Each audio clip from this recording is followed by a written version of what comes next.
reçu pendant qu'on priait. Je suis venu ici avec une feuille blanche. Pas plus blanche qu'une feuille blanche. Voilà. Immaculée, voilà. Blanche. Alors, c'est Psaume 26, 1, 7. Alors, je vais lire. Alors, Psaume de David. Alors, rends-moi justice éternelle, car je marche dans l'intégrité, je me confie en l'Éternel, je ne chancelle pas, sonde-moi éternel, éprouve-moi, fais passer au creuset mes reins et mon cœur, car ta grâce est devant mes yeux, et je marche dans ta vérité. Je ne m'assieds pas avec les hommes faux, je ne vais pas avec les gens dissimulés, je hais l'assemblée de ceux qui font le mal.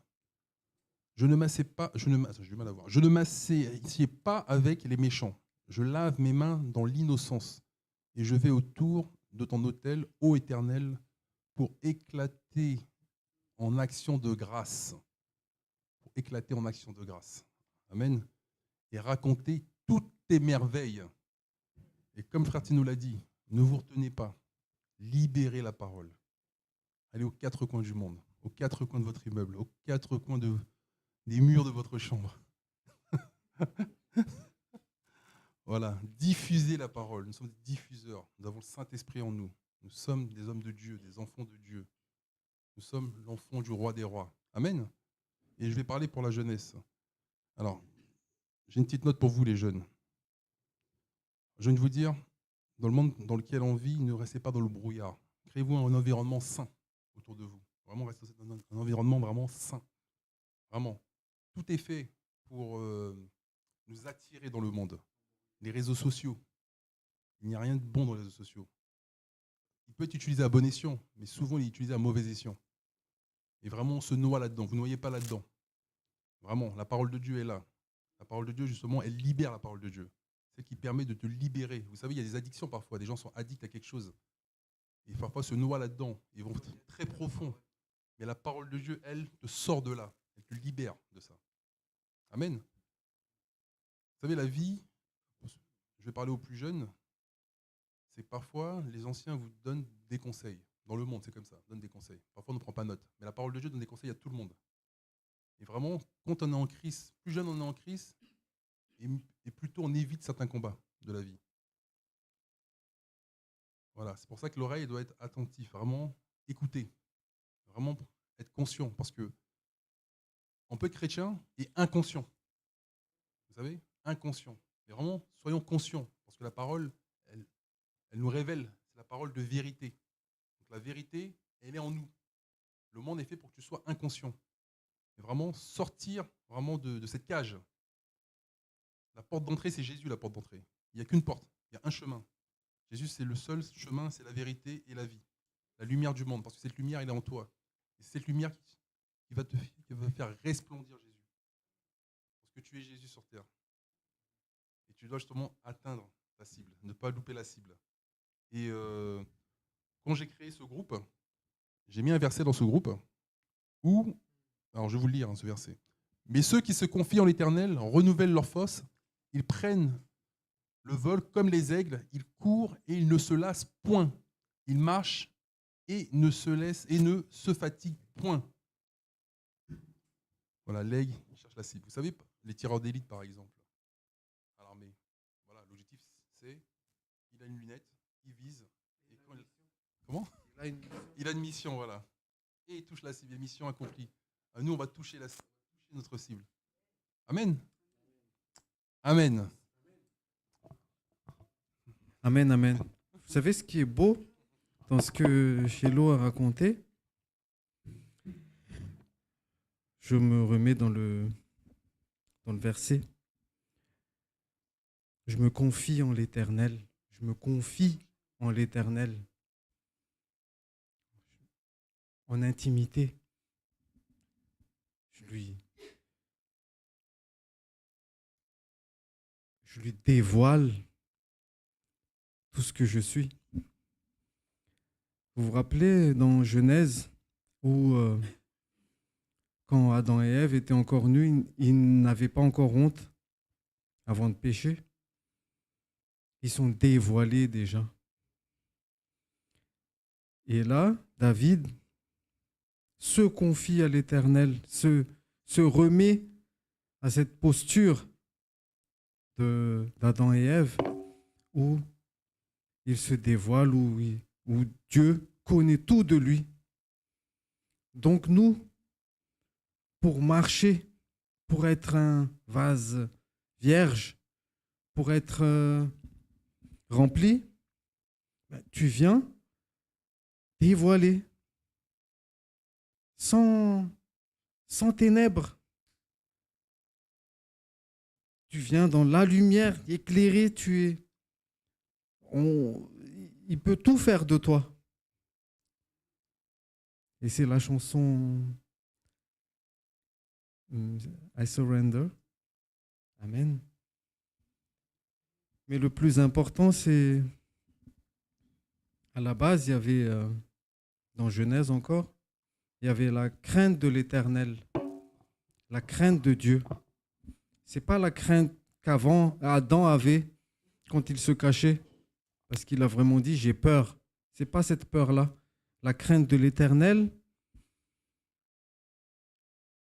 c'est être respectueux, la révérence. Tu reconnais que tu as un Dieu. Ce n'est pas ton pote, c'est ton Dieu.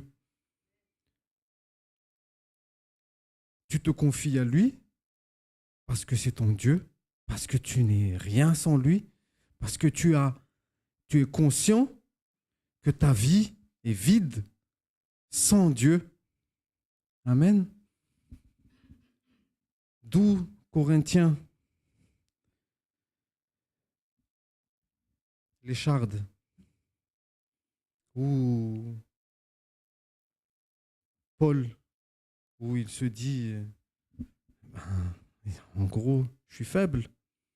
C'est dans ma faiblesse que tu me rends fort. En gros, tu m'utilises, je suis ton outil. Tu fais ce que tu veux de moi. C'est ta force qui me fait faire tout ça. Je n'ai rien à fanfaronner. Je n'ai rien fait. C'est toi qui as tout fait. En gros, tu te confies au Seigneur. Tu ne chancelles pas parce que c'est lui qui fait tout. Amen. Donc, pourquoi on a été conduit dans ce sens? Pourquoi nous avons fait cette petite cellule pour nous rendre forts? Et comment on peut être fort? On peut être fort que dans le Seigneur. On ne peut être fort que quand c'est le Seigneur qui œuvre à notre place, qui met sa puissance en nous, pas notre puissance. C'est bon, on est out, mais sa puissance. Et on a besoin de ça. On a besoin d'être équipé de ça pour les autres. Parce que si on ne le reçoit pas, aujourd'hui, pendant les cultes sont conduits autrement. C'est le Saint-Esprit qui vient, qui donne sa directive, qui fait ce qu'il a à faire, et on lui dit au revoir à dimanche prochain. Mais là, on a un moment privilégié où nous sommes en mesure de nous faire équiper par cette puissance. Parce qu'il faut qu'on s'identifie déjà comme étant l'épouse. Et l'épouse reçoit cette puissance afin de soutenir son époux. Sinon, l'œuvre est vaine. Donc c'est l'occasion où tu reçois. C'est l'occasion où tu reconnais que ton Seigneur seul peut t'équiper. Ton Seigneur seul peut te mettre à l'œuvre afin que tu glorifies son nom. Parce que si il te reste encore un esprit de timidité, s'il te reste encore un esprit de retenue, c'est le Saint-Esprit en toi qui va œuvrer à ta place. Donc c'est l'occasion ou jamais de te lâcher. Lâche prise, baisse la garde.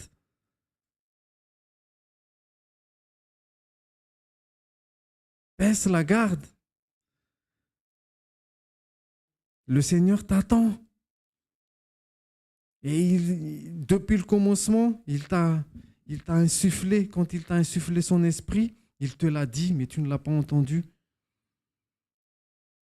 Il t'a déjà dit, mais tu ne l'as pas écouté. Parce que tes oreilles entendent le monde. Tes oreilles, le Seigneur murmure, tes oreilles entendent les mégaphones, et non l'esprit. Amen. Amen. Donc l'idée c'est, lâche-toi et approche-toi de lui. Il n'attend que ça pour t'équiper dans le bon sens. Amen. Amen, amen. Amen. Alors, on va rentrer dans un moment d'adoration. Avant ça, je vais donner un verset. Bon, on n'est pas nombreux, mais pour les hommes mariés. Alors, je vais regarder dans cette direction. Alors, Marie, montrez à votre tour de la sagesse dans vos rapports avec vos femmes. Comme avec un sexe plus faible, honorez-les comme devant aussi hériter avec vous de la grâce, de la vie, qu'il en soit ainsi afin que rien ne vienne faire obstacle à vos prières. Alors Amen, quand je dis vos femmes, bon, on est l'époux, hein. Il y en a l'épouse, bon, vous avez compris. Amen. Donc vraiment, je vous encourage. Vraiment, ayez de la sagesse. C'est vraiment important. Le discernement, la sagesse. Amen. Voilà, c'est un verset qui me tenait à cœur de vous le donner. Amen. On va rentrer dans le moment d'adoration. Amen, amen. Donc on va... Et justement, quand Jésus te couvre, Marie, quand tu es sous sa couverture et que toi-même, Marie, tu as une couverture qui est ta famille, ton épouse et tes enfants, Jésus, l'époux, et son épouse, l'Église, c'est le sauveur de l'Église. C'est ça l'idée. Et l'époux est le sauveur de son épouse et de sa famille. Donc l'autorité vient d'en haut.